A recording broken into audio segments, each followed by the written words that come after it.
সারা বিশ্বে প্রতি 1000 জন জীবিত বাচ্চার মধ্যে প্রায় 10 জন বাচ্চা জন্মগত হার্টের ত্রুটি নিয়ে জন্মগ্রহণ করে এবং আমাদের দেশে কিন্তু এই সংখ্যাটি আরেকটু বেশি। আমাদের দেশে বিভিন্ন গবেষণায় দেখা গেছে প্রতি 1000 জন জীবিত বাচ্চার 25 জন বাচ্চা জন্মগত হার্টের ত্রুটি নিয়ে ভূমিষ্ঠ হয়। এই সংখ্যাটি কিন্তু আমাদের দেশে দিন দিন বেড়ে চলছে। এর একটি কারণ হতে পারে যে আমাদের দেশে কিন্তু এখন খুব সহজেই আমরা বাচ্চাদের জন্মগত হার্টের ত্রুটিটি নির্ণয় করতে পারি খুব সহজ পরীক্ষার মাধ্যমে, এবং বাচ্চার মা পেটে থাকা অবস্থায়ও কিন্তু পরীক্ষার মাধ্যমে জন্মগত হার্টের ত্রুটি নির্ণয় করা যায়। এবং আমাদের দেশে শিশু হৃদরোগ বিশেষজ্ঞগণ খুব সফলভাবে কিন্তু এই বিভিন্ন হার্টের যে ত্রুটি এর চিকিৎসা করে আসছেন এবং খুব সফলভাবেই কিন্তু আমাদের দেশে অস্ত্রোপচারও এখন হচ্ছে। এই জন্য দরকার সঠিক সময়ে রোগটি নির্ণয় করা। সেই জন্য কিন্তু আমাদেরকে সচেতন হতে হবে। এখন আমরা যদি জানতে পারতাম যে কিভাবে কি লক্ষণ দেখলে আমি বুঝতে পারবো যে আমার বাচ্চার জন্মগত হার্টের ত্রুটি থাকতে পারে, তাহলে কিন্তু আমরা খুব সহজেই এই রোগটি নির্ণয় করতে পারবো।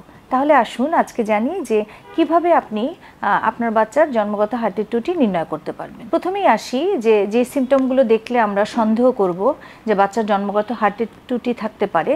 তার মধ্যে একদম নবজাতক বাচ্চার ক্ষেত্রে আমরা যে জিনিসটি লক্ষ্য করি যে বাচ্চা বুকের দুধ খাওয়ার সময় হয়রান হয়ে যায়। মা যেটা কমপ্লেইন করে যে বাচ্চা ছেড়ে ছেড়ে বুকের দুধ খায়, একটানা অনেকক্ষণ বুকের দুধ খেতে পারে না, এবং যখন বুকের দুধ খায় দেখা যাচ্ছে বাচ্চার মাথা ঘেমে যায়।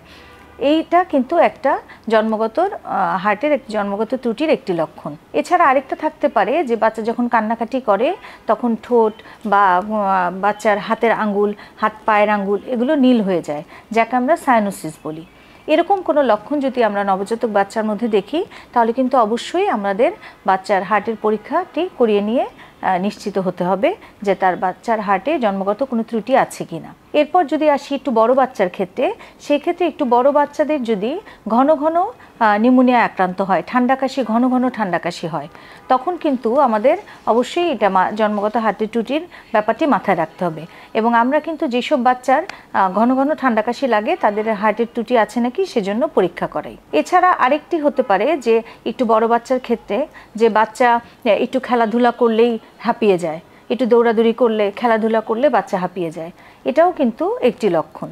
এছাড়া যদি এরকম হয় যে আপনার বাচ্চা বাড়ছে না, আমরা যেটা দেখি যে বাচ্চার বাবা মা বলে যে বাচ্চা মোটামুটি ভালোই খাওয়া দাওয়া করে, পুষ্টিসম্মত খাওয়া দাওয়া করছে, কিন্তু সেই তুলনায় তার বৃদ্ধি ঠিক মতো হচ্ছে না, তখনও কিন্তু আমার মাথায় রাখতে হবে যে বাচ্চার জন্মগত কোনো হার্টের ত্রুটি আছে নাকি।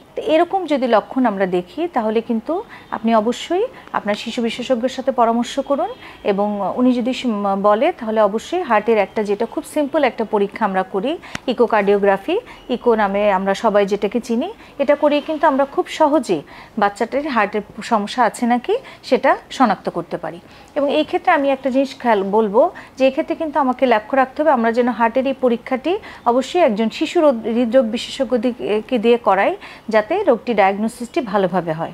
আমাদের দেশে কিন্তু এখন এই জন্মগত হার্টের ত্রুটির চিকিৎসা খুব সফলভাবেই ডাক্তাররা করছেন, এবং অনেক ত্রুটি কিন্তু দেখা যায় যে একটা সময় পর্যন্ত অপেক্ষা করলে এমনিতেই ভালো হয়ে যায়। কিন্তু সেই জন্য আমার দরকার হচ্ছে বাচ্চাটাকে হয়তো আমরা দেখে ফলো আপ করতে বলি যে 3 মাস বা 6 মাস পর পর দেখি যে তার কী অবস্থা, এবং তারপর যদি বাচ্চার ত্রুটিটি দেখা যায় কারেকশন হয়ে যায়, তা না হলে তখন হয়তো অনেক সময় অপারেশনের দরকার হয়। এবং এই হার্টের বিভিন্ন ত্রুটির অপারেশনগুলোও কিন্তু আমাদের দেশে এখন খুব সফলভাবে হচ্ছে। তাহলে আমার মনে হয় যে যদি এরকম সিমটম আপনার বাচ্চার ক্ষেত্রে আপনি দেখেন তাহলে দেরি না করে আজকেই আপনার শিশু বিশেষজ্ঞের কাছে পরামর্শ নিন এবং আপনার বাচ্চার জন্মগত হার্টের ত্রুটি আছে নাকি সেটি নির্ণয় করুন।